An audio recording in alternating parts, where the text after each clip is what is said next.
Thanks, mate.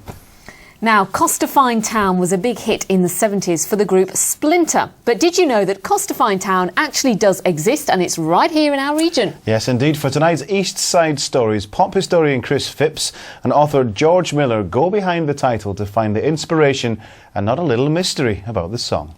I was born there, I'm gonna walk right back.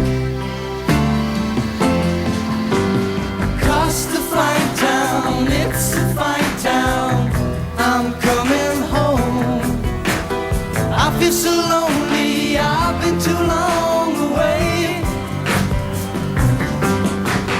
Costa Fine Town, it's a fine town. I'm coming home. I wish I'd never made up my mind to stray. Costa Fine Town, wonderful title by Splinter, who were a South Shields duo in the 70s. Bill Elliott and Bob Purvis, Billy and Bobby. And I'm sure a lot of people to this day think that Costa Fine Town's a Greek holiday resort. Really? I don't think I thought that. We know better. Yeah, we do. It was a good song, I remember, very catchy.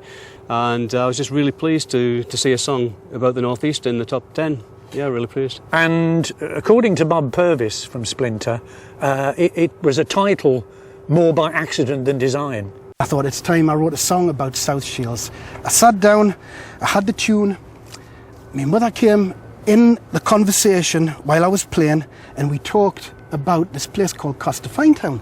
My mother had a thing where she gets her words mixed up quite a lot, and it should have been Costa Fine, but she pronounced it Costa Fine. Well, by that time I had Costa Fine Town, it's a fine town, I'm coming home. And it was quite an up-tempo thing. When we got into the studio, we changed the whole thing. It lowered the whole tone of it and made it more commercial. Put the hand claps on and Bob's here on. Nobody owns all the dirty old clothes that are lying in the lane. Whistling loud, the 4:30 shift has gone. Our producer was in fact George Harrison of the Beatles.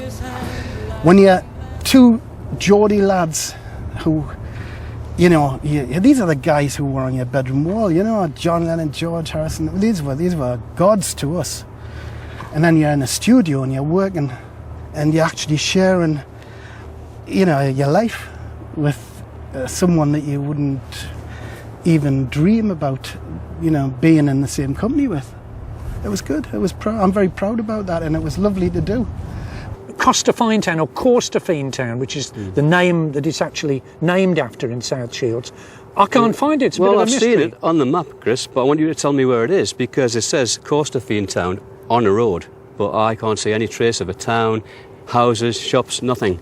So where is it? The only surviving part of it now is the old commercial hotel, right by where Redhead Shipyard used to be. Right, OK, right. Now McNulty's Offshore, of course, who are actually refurbishing that oil rig platform out there, the Northern Producer it's called. But that took over from the old Redhead shipyards, which was really a mainstay of employment for a long time, actually between 1865 and 1984. In that time they built 600 ships, despite being bombed badly during the war. But you know something, George, I actually don't like everything explained conveniently. I like to think that Costa Fine Town is a bit of a mystery, it's a bit of a ghost town. Costa Fine Town, it's a fine town. I'm coming home. I feel so lonely, I've been too long away. Costa Fine Town, it's a fine town. I'm coming home. I wish I'd never made up my mind. There we go, Costa Fine. But we know, Bob, let's add this to the mix, it's Corstorphine. It's Corstorphine. If you come from Edinburgh. That's where the zoo is in Edinburgh. Exactly. Corstorphine. Did you know that? Thank you for telling me. No, best thing I've learned all day. That. Great song. And these people dancing, they come from South Shields, of course, they must be sand dancers. Well, we're way south of South Shields today. Gail was trying to coax the sunshine out. That was a gin gang. And this is Lord Barnard's famous pile, Raby Castle, nearby village, the A67, off to Barnard Castle, and the Scarth Memorial Hall. Hat-trick of pubs, the Wheat Sheaf, the excellent Black Swan, and the Royal Oak, just tucked in beside the country tea shop there. It's a nice afternoon for a walk in the countryside with your dog, Philippa. Bit blustery, mind you. Sunshine on the courthouse,